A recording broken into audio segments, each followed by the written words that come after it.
He slept on sidewalks, sang for loose change, and believed no one in America would ever truly hear him. Until one unexpected night on America's Got Talent, when a street performer's voice stopped the music, froze the judges, and brought an entire nation to its feet. If stories of hope, struggle, and impossible dreams inspire you, make sure you subscribe now, because this moment will remind you why dreams are worth chasing. The city never really slept, but it also never really listened.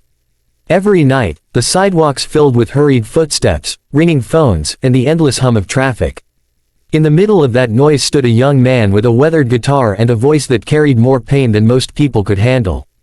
His name was Elias Rivera, and to the world around him, he was invisible.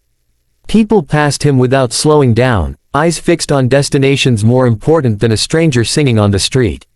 Some dropped coins without looking, some smiled briefly, and most never noticed him at all. Yet every night, Elias sang as if the entire world was listening, because for him, singing was the only way to survive. Elias had not always lived on the streets. He grew up in a small town where music played from open windows and family gatherings lasted long into the night. His mother used to hum while cooking, and his father taught him his first guitar chords on an old, cracked instrument they bought from a pawn shop. Music became his language before he learned how to express his fears or dreams. But life has a way of breaking even the strongest melodies. When Elias was 17, his father passed away suddenly, and the weight of responsibility fell hard on his shoulders. Medical bills piled up, his mother grew ill, and the small town that once felt safe began to feel like a cage. He moved to the city chasing opportunity, carrying nothing but his guitar and hope. At first, he believed talent alone would be enough. He played in cafes, on subway platforms, and on street corners where the echo of his voice bounced off concrete walls. Some nights he earned enough to eat, and other nights he slept hungry, hugging his guitar like it was the last piece of home he had left. The city taught him harsh lessons quickly. Talent did not guarantee success, and dreams did not pay rent. Slowly, he lost his room, then his belongings, until the sidewalk became his stage and the sky his ceiling. Despite everything, Elias never stopped singing. He sang when his fingers bled from the strings. He sang when his voice cracked from cold nights. He sang when security guards told him to move along. Music was not just a dream anymore, it was his identity. Without it, he felt like he would disappear completely. He told himself that as long as he sang, he still existed.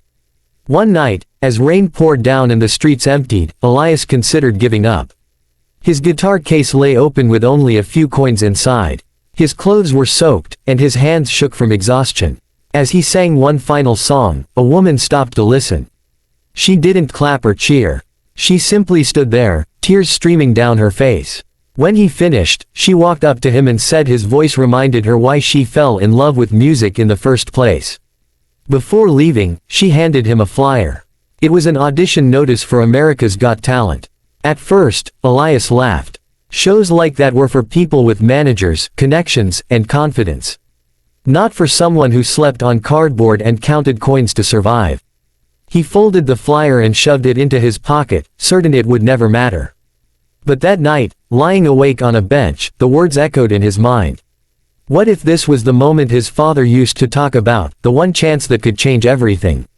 Weeks passed before Elias gathered the courage to audition. He almost didn't go. He worried about his appearance, his lack of a backstory that people would believe, and the fear of rejection on national television. On the morning of the audition, he stood outside the venue, watching others walk in with polished smiles and supportive families. He felt small, unworthy, and completely out of place. Still, he stepped inside. When his turn came, Elias walked onto the America's Got Talent stage under blinding lights. The judges looked curious but cautious. The audience murmured quietly. He introduced himself simply, explaining that he was a street performer. There were no dramatic speeches, no rehearsed lines, just honesty. One judge asked him why he came. Elias took a deep breath and said he came because music was the only thing he had left. He lifted his guitar, and for a moment, the room was silent. Then he began to sing. The first note changed everything. His voice was raw, emotional, and impossibly powerful. It carried years of struggle, loss, and hope in a way that couldn't be taught or trained.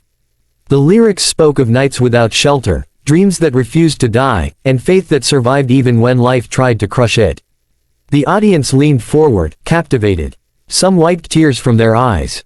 Even the judges, known for their tough critiques, sat frozen, listening. Halfway through the song, something unexpected happened. Elias's voice cracked, not from weakness, but from emotion. For a split second, it seemed like he might stop. Instead, he closed his eyes and sang even louder, pouring everything he had into that moment. The audience rose to their feet before he even finished. By the final note, the entire theater was standing, applauding, cheering, and shouting his name.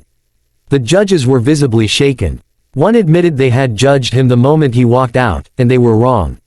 Another said his performance reminded them why the show existed in the first place.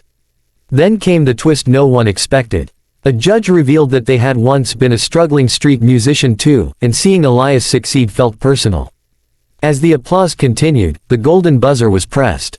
Golden confetti rained down as Elias fell to his knees, overwhelmed. He cried, not because he won, but because for the first time, he felt seen. He felt heard. He felt like his voice mattered. Backstage, producers told him his performance had gone viral within minutes. Social media exploded with clips of his song. People from all over America shared his story, calling him the voice of resilience, the symbol of forgotten dreams. Offers began pouring in. Music labels wanted meetings. Charities offered support. Fans asked how they could help. But the biggest twist came days later. Elias received a call from his hometown. Someone had seen him on television and recognized his voice. They told him his mother was watching, tears in her eyes, proud beyond words. He hadn't been able to visit her in years. The show arranged for her to attend his next performance, reuniting them on stage in a moment that left the audience in sobs. As the competition continued, Elias didn't just perform, he told stories through his music. Each song revealed a piece of his journey. Some nights he advanced easily, other nights he barely made it through. Critics doubted whether his raw style would survive the pressure of the competition. But week after week, America voted for him, not just for his voice, but for what it represented. In the finals, Elias returned to the stage with a new song, written about the streets that raised him and the dreams that saved him. He sang about invisible people, about hope hidden in shadows, and about believing even when the world turns away. By the end, the audience wasn't just standing, they were chanting his name. Whether he won the competition or not no longer mattered. Elias had already won something far greater. He had turned pain into purpose and silence into song. He went from singing to strangers on cold sidewalks to performing for millions, reminding America that talent can come from anywhere and that sometimes the greatest voices are the ones we almost ignore. Today, Elias still performs, but he never forgets where he came from. He returns to the streets, not because he has to, but because he wants to sing for those who are still unheard. He donates his earnings to shelters and music programs, giving others the chance he almost never took. His story proves that one moment can change a life, one song can move a nation, and one dream can rise from the streets to the biggest stage in America.